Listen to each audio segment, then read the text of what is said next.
Linda Tagawa had a career at the Advertiser before it became the Star Advertiser, writing columns, original stories, local slices of life in Hawaii. And she often had images. And I'm very fascinated with the idea of a visual art, narrative art, how they cross-pollinate each other. So I made an appointment, went over to Salt Lake Intermediate School, kind of behind the airport, where she taught English to intermediate school kids. Met after school in the faculty room. She had all kinds of drawings and all kinds of stories, and she was trying to tell me about it, but actually it was hot in there, and I was a little tired from a long day of storytelling. And I was kind of starting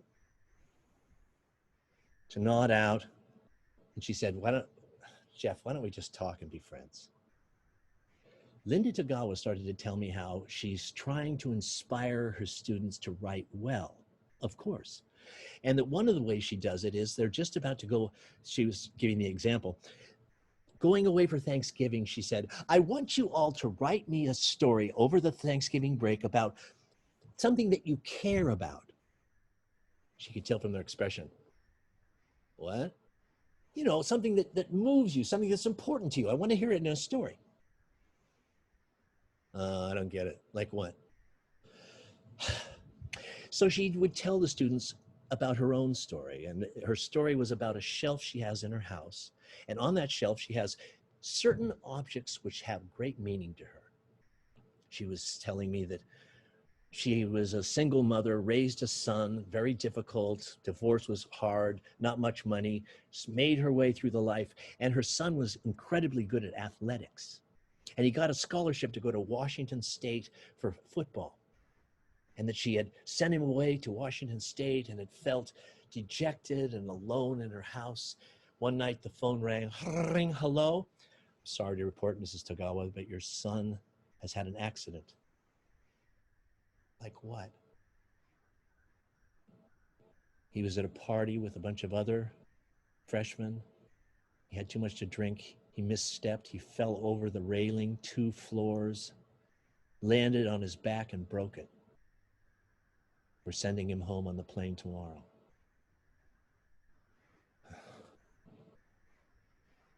She picked up a boy whose back was broken, but more importantly, his spirit was broken. He didn't want to do physical therapy. He didn't want to talk to his old friends who were still in Hawaii. He didn't want to talk to anybody. He wanted to sit in front of the TV and eat candy and trays of prepared food. Nothing. He was bitter. He didn't care about life. In desperation, Linda said, I remember when he was a little boy, he liked to make model planes and cars and stuff. I bought one at the supermarket. I brought it home. I said, well, at least do something. She left for school. She came home and it was made. He wasn't even around. He was in his bedroom and the door was shut. But there was this Model T that she'd bought that was not, the parts didn't fit together very well. His motor dexterity was horrible. Glue all over everything, but at least he did something.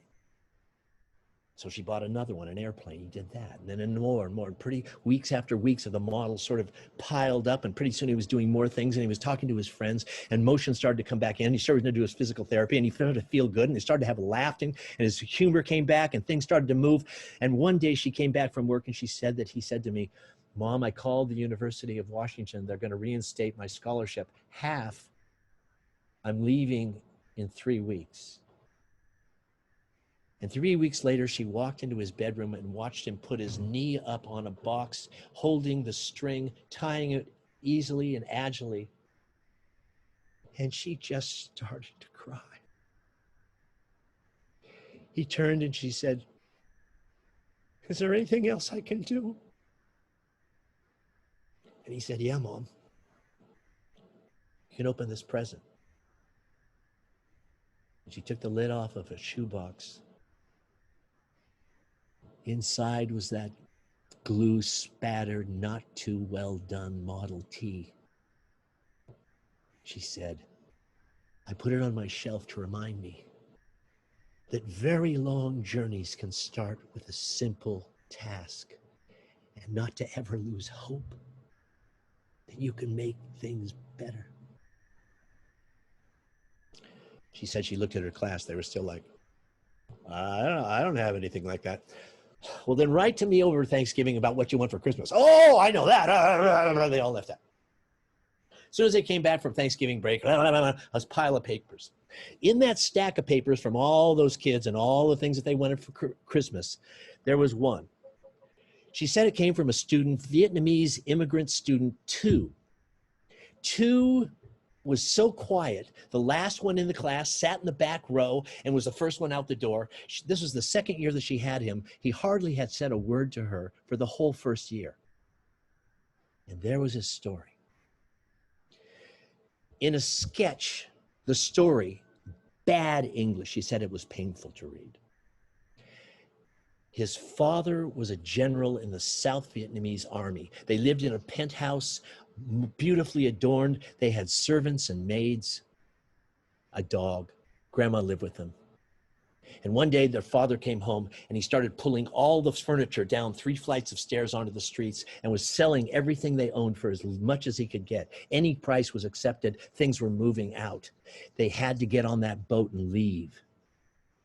They gathered enough money for him, his brother, his mother and father, but they didn't have enough money for the grandmother who was holding their dog, waving to them as the boat pulled away. He still weeps in that scene. On the boat, a big cargo ship, things were horrible. It was overpacked. There were too many immigrants, but still no bathroom, one bucket to share within all of them. If the sea wasn't too rough, they would stop and they'd all jump over the side and swim for an hour or so and defecate and urinate. People died and their bodies remained in the hold for days. It smelled. It was horrible.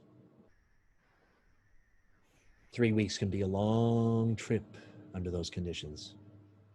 They landed in Seattle, Tacoma, on and went through the different cities. Finally, they ended up in Honolulu. Now, his father couldn't really speak English very well, but he could fix cars.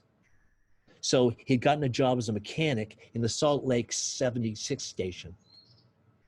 That was 2 years ago. Now he ran it and employed mechanics and on the whole shot. It was his station. And that's where two came into this school.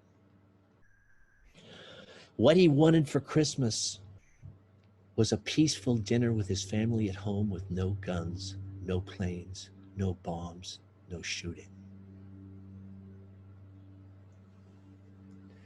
Linda, the next day in class, rang the bell. Everybody was leaving. Two, would you come and talk to me, please? He came up. Two, this is a great story, but it's not very well written. I'm going to help you. You're going to come after school every day, and we're going to rewrite this paper. Do I have to? Yeah, you have to. You're going to learn English. She said it was labor. It was work. Every day she'd have him rewrite sections, and he kind of got it, and it kind of got better. But over months of tutoring, he finally was getting it to a shape that was really quite significant and really told the story well. Well, when Christmas break came, Linda sent the papers over to the Advertiser, not the Star Advertiser. They hadn't been merged yet. And on Christmas Day, Honolulu woke up and their paper came, and there was the listing in the local community section, 3 stories from 3 of the students at Salt Lake Intermediate School. It had the picture of Two and his story among the 3. Well, nobody in Two's family read the Star, the Advertiser. And so when he came back to school, all the kids were like, oh, Two, really? Oh, awesome. Did really people die? Oh, and you had to poop out in a bucket? Oh my God, it was terrible. That was all true. He had never gotten any attention from any of these people. He was walking around the halls like, what the heck? Ring in the class. Ring, end of class. Two, would you please come? I have something for you. Two, here's the Advertiser paper from Christmas Day. Look. It has your face in it. It's your story, the one we rewrote so often. They printed it for Christmas. Here, I brought this for you. This is for you. Take it home. She said it was like looking at someone who was holding a moonbeam. It was something so foreign to his concept of what the world could be. Yeah, it's yours. Take it. Go read it to your parents. Show them. He went away. Next day, ring, comes into class. Ring, the kids are going, two, would you come here for a minute? Yeah. Well, so what happened yesterday? Did you go home and tell your parents the story? Did you show them the newspaper? Well, what happened? I read it. Come on, two, tell me what happened. So two, after school, went right to the 76 station where his father was, of course, the boss. There were people getting their cars. There was gasoline going back and forth, people paying in the shop, out of the shop. It was a very busy time. Two stood with the newspaper against his chest in the corner of the room. His father was in his big overstuffed chair, making orders, going on and this. And finally he said, what?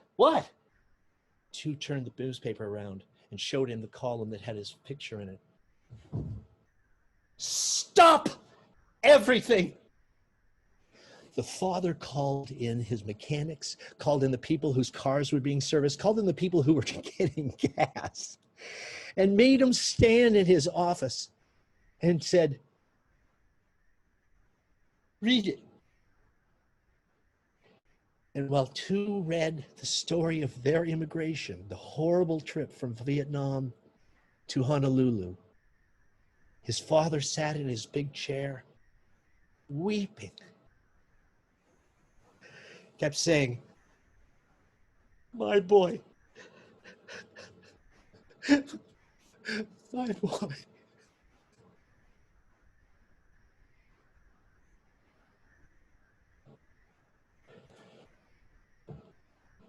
I said, Linda, do you realize you just told me a phenomenal series of stories like links in a chain, one leading to the next, to the next, to the next? She said, really?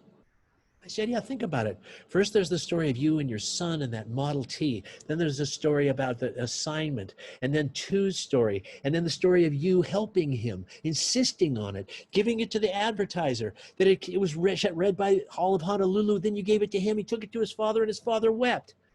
What an incredible series of stories you've just shared with me. It's phenomenal. She actually said, really? I never really thought about it. I said, take it from me, Linda.